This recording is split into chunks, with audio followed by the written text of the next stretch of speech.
where you want to be able to fight around that, but at the same time, if there's the counter there, the Phoenix Egg, you set up sort of your own turret on the side of Ehome and say, you know, this battlefield isn't necessarily yours just because you have the wall there. We too also have the egg, which you're either going to have to focus down or, you know, try and get out of that area, in which case the wall's ineffective. I'm still concerned though, the Razor and the Wind Ranger both have some pretty decent attack speed. The rest of the heroes though, very obviously are not going to have a whole lot of opportunity to go for the egg. Melee heroes, not really right-click centric.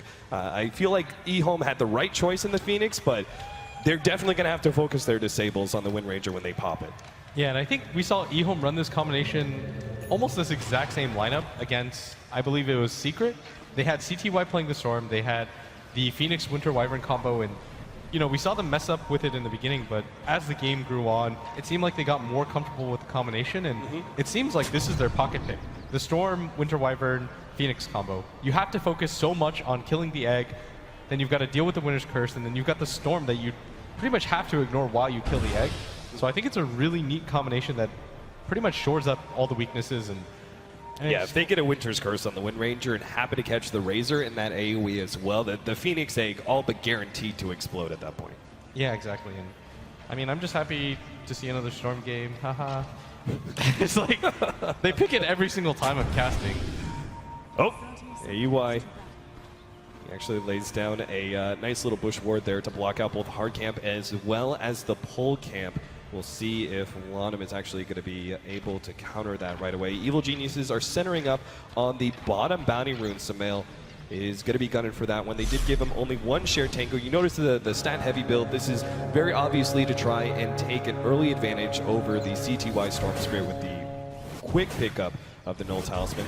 And yeah, sure enough, LaNm's going to be able to take out that ward before it blocks the camps enough that they're not going to rotate the courier in until it's flying. So instead, AUI is actually going to head up to the top lane here. The charge is coming in on DDC. They're really wanting to fight this one. AUI goes onto rOtK. They're trying to threaten both of these heroes at the same time. rOtK does not have a charge here, and for another 5 seconds puts himself in the trees, but PPD locked on, gets that first blood, and now maybe they're going to go for a second one. DDC does not have his Arctic burn anymore. AUI is searching for that opening. Evil Geniuses are a bit low. AUI gunning for it now. Starts the right-click battle. They also have the Spirit Breaker illusion that's coming in. DDC frantically trying to eat through the trees, but doesn't have enough. Cold Embrace is popped, and AUI realizes now is the time to retreat. With the Cold Embrace there, DDC bought himself enough time. Yeah, and he's still just causing a lot of destruction on the map. He's able to get underneath that tower. Yeah, the reason they did that is because they wanted to go for the dual lane to secure rOtK getting a level 6 at a decent time. And we saw this in the first game, right? This is what Ehome like to do. They want to go for the gank at top and then immediately pressure the tower. They have the charge onto rOtK. He also still has his ultimate, but he's hit by the charge. Now the shotgun shot latches, and rOtK's done for, but so too does the Razor fall. Evil Geniuses were not expecting this many heroes. Ehome clean up 2 for 1. Sumail, he's got to be careful here. He does have 17 wand charges. Maybe just trying to bait Ehome into a bad situation. Another lance comes out, but Sumail is going to be fine. Ehome back up, contenting themselves with a 2 for 1. Oh, the rotations are a lot easier, and by sending one of the supports down, EG have demonstrated they want to go for the tower. There we go. Found DDC, he's tracked up, so even if he can't fly over the trees, well, the shackle shot didn't actually land. DDC, though, is still kind of stuck here. Vacuum not able to land, but the power shot will now open the way for Evil Genius. An incredible amount of farm. Same with the Storm. That's why you send the support there. It just doesn't cost you a whole lot. You're actually feeling, ooh, yeah, he may actually be able to run him down. YJ's going to make the TP out. Fear, oh, he barely has enough damage, thanks in part to that Ion Shell. A huge kill, stopping that tier 1. Oh, Sumail latched it. LaNm in some trouble, is going to go down to straight up focus fire. DDC is here, but chooses not to pop the Winter's Curse, thinking that his allies were. But Roshan, 100% the better option here. And this is what I'm talking about. EG, they're just trying to snowball as hard as possible. Cass bouncing around. PPD actually going to make his charge over to Roshan. Bloodstone's now finished up by CTY though, and this could get dangerous as Evil Geniuses start pushing in. If they make one fatal mistake when they're aggressively pushing down these towers, CTY will start that snowball a rolling. Now, and he already only has enough mana for the Supernova, So by going for this, it kind of shows that they do want to get in the fight. Nice pickup here. YJ's going to be targeted by Sumail, trying to burst him down, but head of that doppelganger at the same time. Spirit Breaker does go down to the Witch Doctor. YJ still going to be run down by Sumail. That's a huge trade-off. Evil Genius is happy with that exchange so far, and they're going to look for more. Shackle Shot goes out. CTY managed to bounce himself far enough back. On his toes, he doesn't really want to commit for anything. And Sumail focus firing down this tower. This tier 2 is going to open up a lot. It's going to be hard for them to... Whoa, blink forward, he grabbed rOtK. There goes the cold embrace. rOtK will live through this one. There's no way EG can threaten him any further. Charge comes in. Oh, rOtK sneaks one step ahead. Now PPD is going to be threatened. The cast bounces to him. CTY going to pull him back even further. Bond with the vacuum and the shackle shot. They now go for CTY. Winter's curse to cancel it, but PPD still gets the kill. Now Fear moves forward with the extra damage he has and chases away the rest of the Ehome. PPD on the hunt, but decides to cancel that charge. Evil Genius is playing pretty disciplined. They don't have to continue to go for this, and I don't think they... Both between Fear as well as Sumail. Shackle Shot actually latching there. CTY going to be threatened. He will have enough time to make a ball lightning jump, but he's still charged. He will be able to make a TP. No! PPD gets there in time, and CTY is down for the count. 4 Bloodstone charges is all that's left. Spammed out. Still gets the TP away. Charge in, bottom lane. Sumail's going to be caught here, pulled back. YJ is there as well. They try and body block Sumail as much as possible. The shackle shot doesn't actually latch, but Sumail gets enough space to make the blink away. CTY still in pursuit, but actually runs out of mana. And Sumail, particular with that haste rune, is able to get away.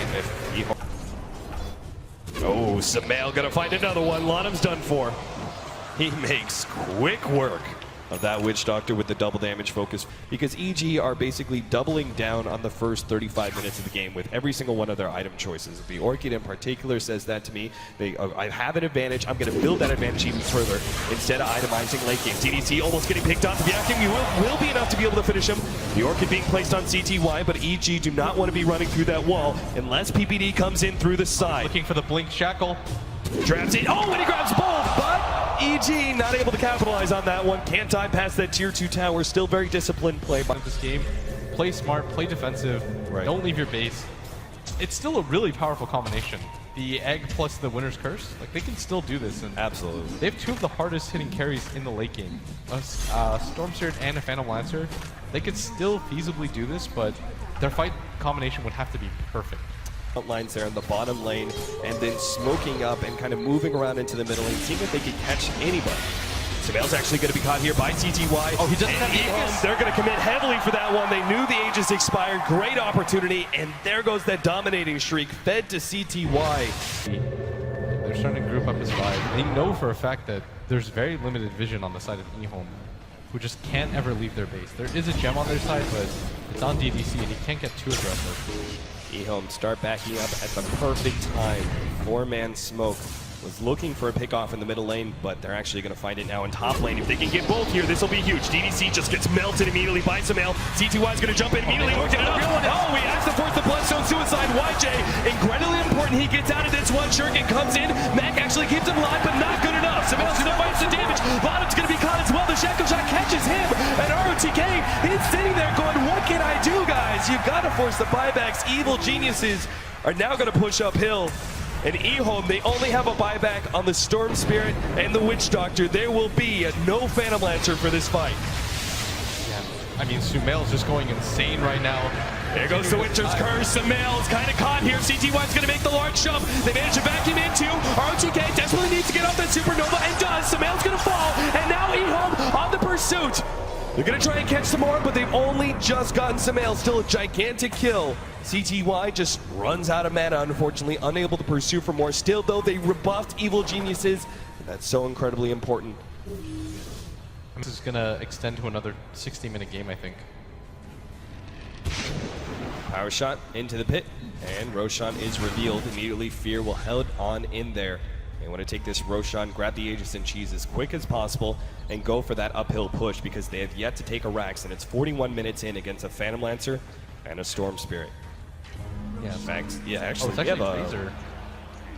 Really enough of an opportunity. Ehome are just more focused on drawing for time here. The Phantom Lancer is pushing up that top lane. He's going to try and claim the tier 2 tower before EG push uphill. Evil Geniuses, though, not likely to let that one happen. CTY just zips right on through. Oh, this is TP's such back. a deep dive. They're going in a bit too deep. They're going to focus. Good control.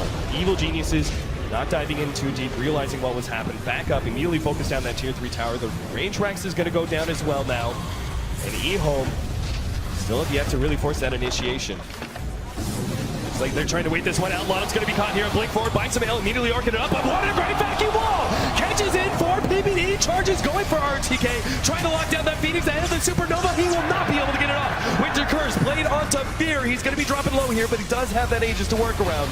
Evil Geniuses start backing themselves up. Ehome got to be careful as they pursue because Sumail is already ready to go. Pouncing with the shackle shot. CTY gets saved. There goes Yang, but CTY still falls. Yang explodes immediately. And Evil Geniuses have just taken down 3 with no buyback. Have 5 still up and are ready to go for the second. No, they're going to go straight for the tier 4s. They want to end this game right here, right now. They have